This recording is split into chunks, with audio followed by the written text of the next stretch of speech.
Okay, next topic. Malig ba kayo sa manok? Or cockfighting?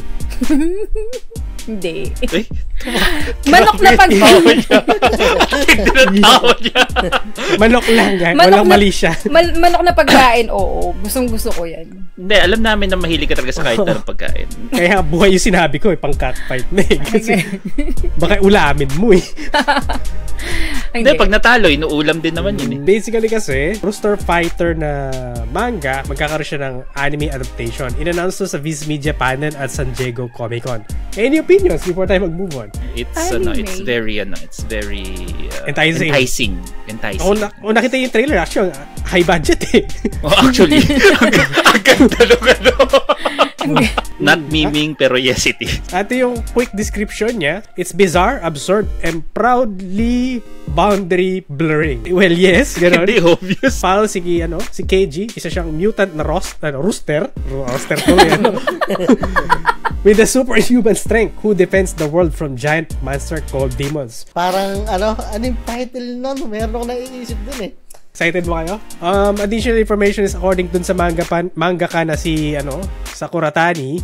Yung adaptation daw is having the best writer, the best production staff, and the best voice actors all working together to create the best anime. So, anime of the year.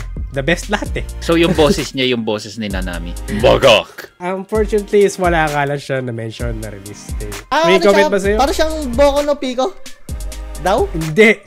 Daw, sabi sa comment sa akin. Malayo. Hindi. Oh my God! May naiisip akong medyo close na anime eh. Hindi ko maalala yung title eh. Sabi lang sa comment, binaso ko. Hindi daw, malayo. Pero hindi Boku no Pico. Doon sa nag-comment. Huwag niyo po sa search yung Boku no Pico. Huwag niyo po. Dati sinerch ko na yan. Nagsisisi ako. Ay, mas kisal na kayo. Ibig sabihin na ito. Tignan ko yung anime na ito. Sorry. Wag mong titignan. Wag mo muna. Please, not today. Sige. Wag na muna. Not tomorrow. Not today. So, shoutout nga pala kay AJJ11. Ay, kalala ko yan sa AJ.